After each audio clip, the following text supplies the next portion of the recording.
जय हिंद दोस्तों, आप सभी का स्वागत है एक बार फिर से आपके अपने यूट्यूब चैनल यूनिक ज्ञान में। आज हम BA 5th semester political science paper second का चैप्टर 6 पढ़ेंगे, जिसमें हमें विभाग और प्रत्यायोजन के विषय में पढ़ना है। इसके पहले हमने 5 चैप्टर बेहतरीन तरीके से आपको करा दिए हैं। अगर आपने नहीं देखे हों तो चैनल पर विजिट कीजिए, आपको प्लेलिस्ट हर एक सब्जेक्ट की, हर एक पेपर की मिल जाएगी, जहाँ से आप सबसे पहले सिलेबस देख पाएंगे, उसके बाद अपनी क्लासेस वहाँ से कर पाएंगे।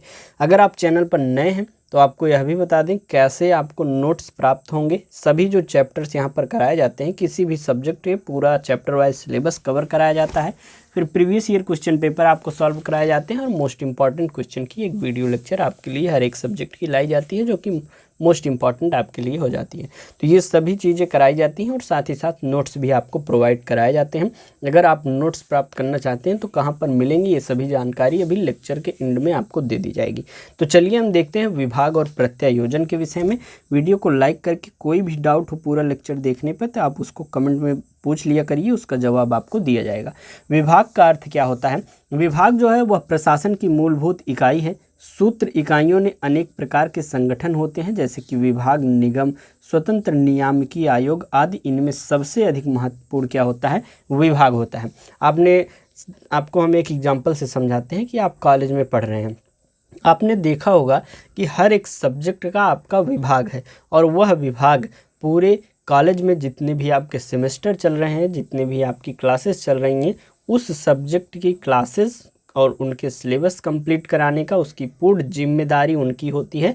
इस प्रकार से एक विभाग किसी एक विशेष कार्य के लिए, विशेष प्रक्रिया के लिए, विशेष व्यक्ति के लिए बनाया जाता है। डिमॉक तथा कोइंग के अनुसार अगर हम देखें तो प्रशासन में श्रम विभाजन की आवश्यकता विभागीय प्रणाली के जन्म का स्वाभाविक कारण बनी हुई है। डॉक्टर MP शर्मा के मत से हम विभाग को 2 तरह से पहचान सकते हैं। सबसे पहला क्या है?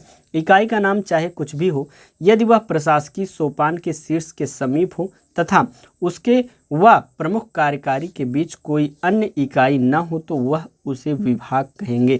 जैसे कि सबसे जो सर्वोच्च शीर्ष पर जो स्थान है, जो सोपान है, उसके नज़दीक हो और उस क्षेत्र की वह सभी चीज़ें संभालता हो। जैसे कि मान लीजिए प्रधानमंत्री जी हैं, उनका मंत्रिमंडल है, तो मंत्रिमंडल के जो अलग अलग क्षेत्र के मंत्री हैं वह एक विभाग के तौर पर आप समझ सकते हैं। एग्जाम्पल के लिए आपको हम समझा रहे हैं, तो वह शीर्ष जो स्थान है, शीर्ष जो सोपान है, उसके बिल्कुल नज़दीक है, अर्थात प्रधानमंत्री के नज़दीक है। और वह मान लीजिए कृषि मंत्री हैं, तो कृषि मंत्री वह कृषि विभाग पूरा संभालते हैं। इस प्रकार से आप उसको पहचान सकते हैं। दूसरा कैसे पहचान सकते हैं? यदि वह इकाई मुख्य कार्यकारी के अधीन है तथा उसके प्रति उत्तरदायी हो तो इस इकाई को विभाग कहा जाता है, क्योंकि जो भी होते हैं वह अधीन ही होते हैं। इस कॉलेज वाला एग्जाम्पल भी हमने आपको बताया। जो भी आपके प्रोफेसर होंगे किसी सब्जेक्ट के, वह किसके अधीन होंगे? प्रिंसिपल के अधीन होते हैं। और जो शीर्ष स्थान है, शीर्ष सोपान है प्रिंसिपल का, सबसे उसके नज़दीक वह होते हैं। विभागीय संगठन के आधार अथवा सिद्धांत। सामान्यतः विभागीय संगठन को संगठित करने के 4 मुख्य आधार स्वीकार किए गए हैं। सबसे पहला कार्य तथा उद्देश्य।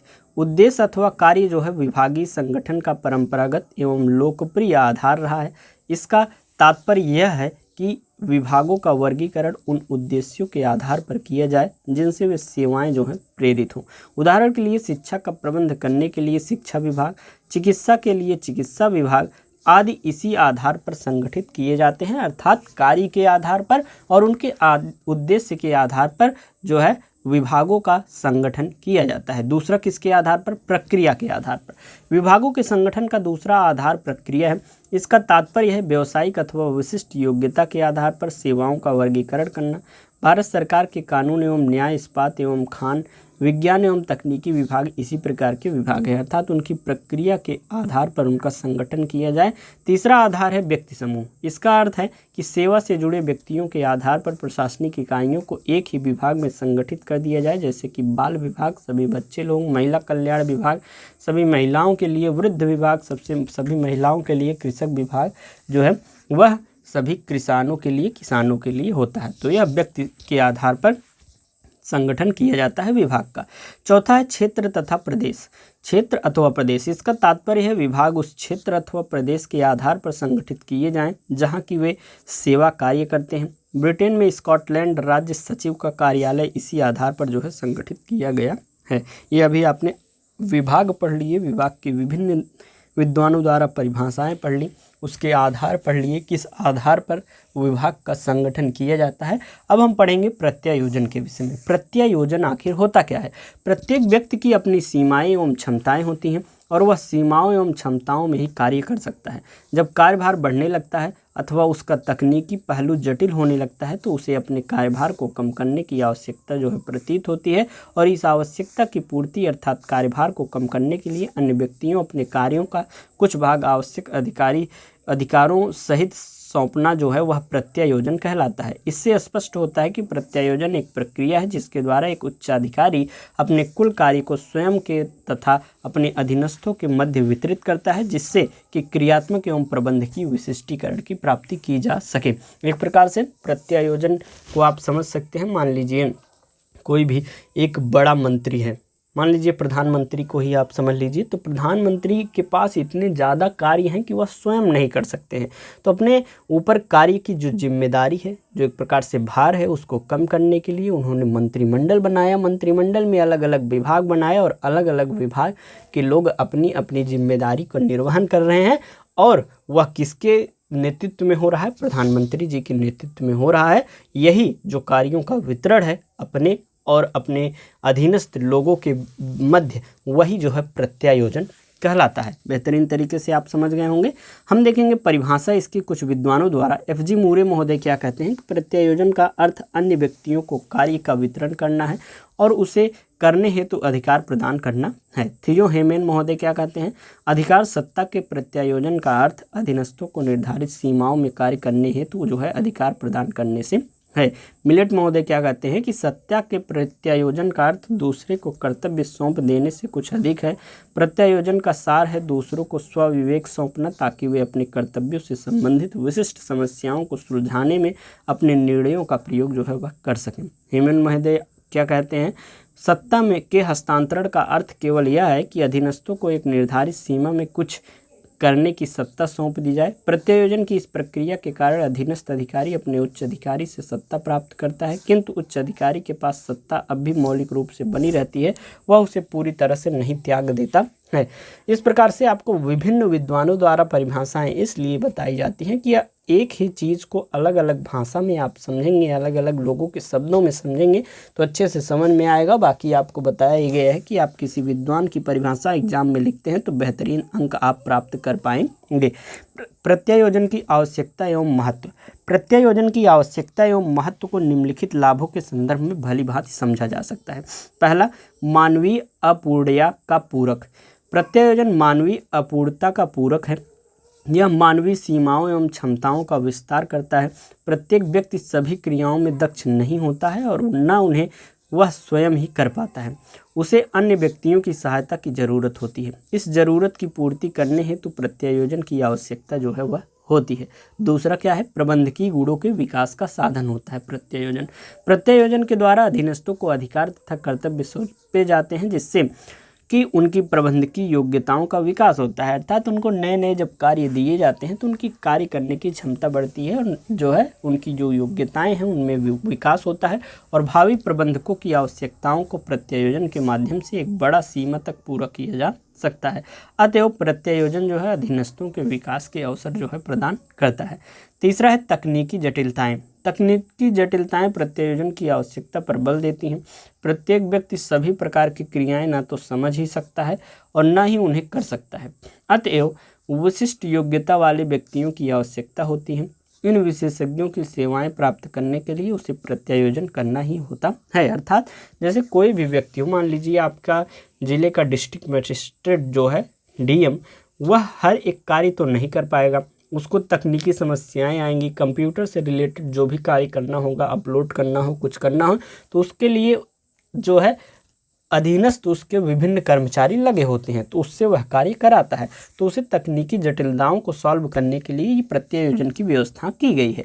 चौथा है नैतिक स्तर और मनोबल में वृद्धि। प्रत्यायोजन अधीनस्थों के मनोबल को ऊंचा उठाता है, क्योंकि अधीनस्थों को अधिकार तथा दायित्व सौंपने से वे अपने स्थान का महत्व समझते हैं और ईमानदारी से कार्य करते हैं।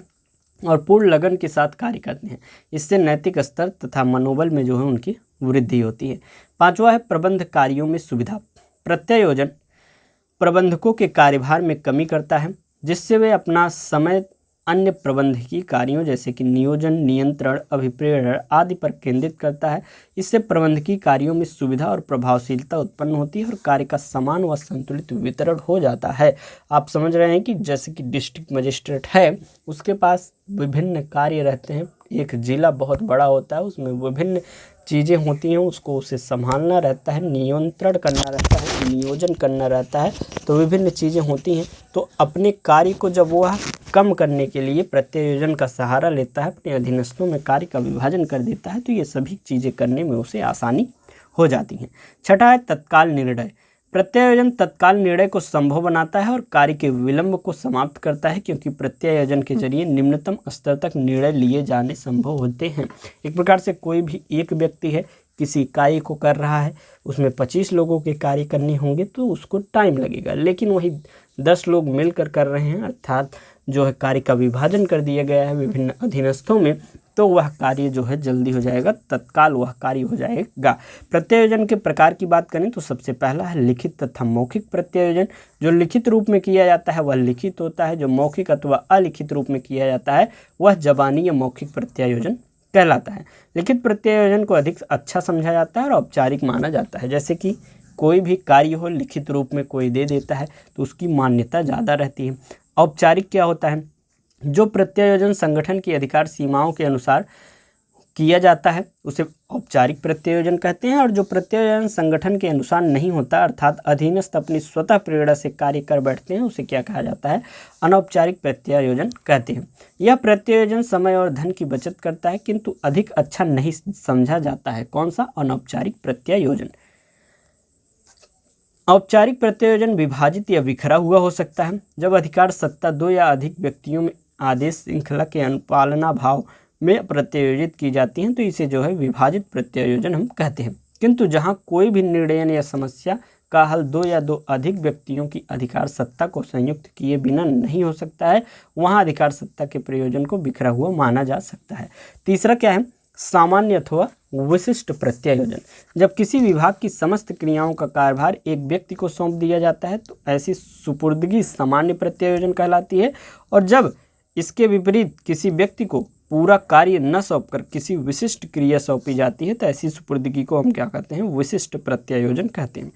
पूर्ण एवं आंशिक प्रत्यायोजन। एक प्रकार से पूरी जिम्मेदारी दे दी जाए तो पूर्ण प्रत्यायोजन, और आंशिक जिम्मेदारी दी जाए तो आंशिक प्रत्यायोजन होता है। सशर्त और असर्त प्रत्यायोजन। सशर्त प्रत्यायोजन वह होता है जिसमें प्रत्यायोजन के साथ कुछ शर्तें लगा दी जाती हैं, वह सशर्त हो जाती हैं, और जो एक प्रकार से जैसे जैसे समय बदलता है उसको देखते रहते हैं और उसमें परिवर्तन के सुझाव देते रहते हैं, वह जो है असर्त प्रत्यायोजन हो जाता है। प्रत्यक्ष और अप्रत्यक्ष प्रत्यायोजन। प्रत्यायोजन कई बार तो प्रत्यक्ष रूप से कर दिया जाता है, कई बार उसके लिए अप्रत्यक्ष साधन अपनाने पड़ते हैं। प्रत्यक्ष प्रत्यायोजन वह है जिसमें उच्च अधिकारी अपनी सत्ता के कुछ भाग सीधे रूप में अपने अधीनस्थों को सौंप देते हैं। उन दोनों के बीच कोई जो है जोड़ने वाली कड़ी नहीं होती है। अप्रत्यक्ष प्रत्यायोजन में सत्ता देने वाले और लेने वाले के बीच एक अथवा एक से अधिक मध्यस्थ आ जाते हैं और उच्च अधिकारी अपनी सत्ता को उन मध्यस्थों को माध्यम से ही सत्ता पाने वाले तक पहुंचाते हैं। इस प्रकार से आपका यह चैप्टर जो है समाप्त हुआ। अब नोट्स कहाँ पर मिलेंगे, विभिन्न नोटिफिकेशंस आपको कहाँ दी जाती हैं, ये आपको हम बता दें तो ये आपका टेलीग्राम चैनल है जिसका लिंक डिस्क्रिप्शन बॉक्स में दिया गया है। यहाँ पर सभी आपकी यूनिवर्सिटी से रिलेटेड न्यूज़ जो है, नोटिफिकेशंस जो हैं वह दे दी जाती है। डिस्कशन ग्रुप में कोई भी टॉपिक आप आपस में डिस्कस कर सकते हैं या हमसे कोई डाउट अपना पूछ सकते हैं। बाकी चैनल पर बने रहिए। कोई भी पूरा लेक्चर देखने के बाद डाउट रह जाए किसी पॉइंट पर तो आप जो है कमेंट में पूछिए, उसका जवाब दिया जाएगा। क्लास कैसी लगी यह भी बताइए। अगर आपको नोट्स चाहिए chapter wise, previous year question paper के सॉल्यूशन चाहिए तो ये सभी चीज़ें आपको इस नंबर पर आप मैसेज करेंगे, आपको मिल जाएंगी। 25 रुपये में मात्र एक पेपर का आपको पूरा हर चीज़ मिल जाएगा। बाकी चैनल पर बने रहिए, चैनल को सब्सक्राइब कीजिए, वीडियो लाइक कीजिए, कमेंट अवश्य कीजिए क्लास कैसी लगी। मिलते हैं नेक्स्ट वीडियो में। धन्यवाद।